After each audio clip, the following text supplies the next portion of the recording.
semua, kembali lagi di YouTube channel iOFest. Setelah kemarin membahas cara capai financial freedom bersama Sinta, kali ini bersama saya Cantika, kita akan bahas gimana cara kelola gaji UMR buat kumpulin dana darurat. Tapi sebelum itu, subscribe dulu yuk YouTube channel iOFest dan juga klik tombol loncengnya. Udah siap dapat ilmu tentang dana darurat? Yuk tonton video sampai habis. Buat sebagian orang akan merasa cukup jika sudah bisa bertahan sampai akhir bulan hanya dengan gaji UMR. Lalu mereka tinggal tunggu gaji bulan berikutnya untuk memenuhi kebutuhan selanjutnya. Dan siklus tersebut akan jadi terbentuk seperti itu setiap bulannya. Efeknya, ketika ada kebutuhan mendesak, mereka biasanya akan mencari pinjaman. Karena apa? Karena mereka tidak menyisihkan uang tiap bulan untuk dana darurat. Itulah kenapa nyiapin dana darurat jadi hal yang sangat amat penting. Biar makin paham apa itu dana darurat, aku jelasin lebih dalam ya. Dana darurat merupakan dana yang disimpan untuk keadaan darurat, seperti kecelakaan, bencana alam, atau bahkan terjadi PHK secara mendadak.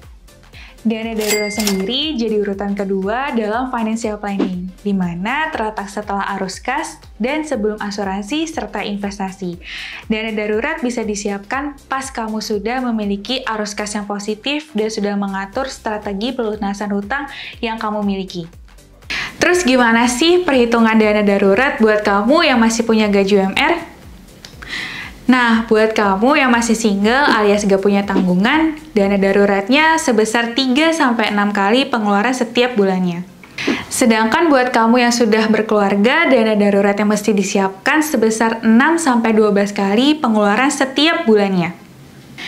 Contohnya, jika kamu single dan gaji UMR kamu 5 juta, dengan pengeluaran bulanan 3 juta, maka dana darurat yang wajib kamu punya adalah sebesar 9 hingga 18 juta.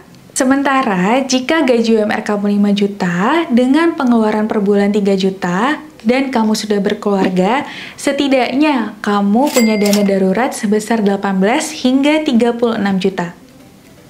Nah, sekarang gimana caranya dengan gaji UMR kamu bisa ngumpulin dana darurat tersebut? Pertama, mulai dengan menghitung rata-rata pengeluaran bulanan buat mengetahui jumlah dana darurat yang pasti. Selanjutnya, berhemat dengan kurangi pengeluaran hal-hal yang kurang penting. Dan yang paling penting, kamu harus mengumpulkan dana darurat perlahan dan konsisten. Meski keuangan kamu belum memadai, karena kalau mulai sedikit demi sedikit, maka lama-lama akan menjadi bukit loh.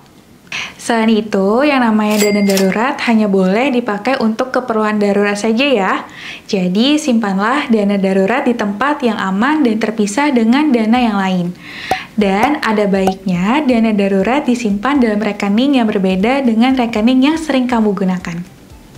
Kemudian, dana darurat harus dipisahkan dari instrumen investasi lain yang kamu miliki. Dana darurat juga harus ditempatkan pada instrumen investasi dengan resiko yang rendah, mudah diakses kapan dan di mana saja, dan juga harus liquid atau mudah dicairkan, seperti reksadana pasar uang. Kini, kelola gaji UMR buat kumpulin dana darurat jadi mudah kan? Alamat gak bakal bingung lagi deh cara ngitung dan ngumpulin dana darurat. Jadi, meski gaji kamu masih UMR, gak jadi alasan tuh buat gak kumpulin dana darurat. Pembahasan tentang dana darurat udah selesai. Kita ketemu lagi di topik finansial berikutnya ya. Iya, yuk tulis pertanyaan atau topik finansial yang mau kami bahas di kolom komentar ya. Ayo Fest, ayo investasi. Sampai jumpa!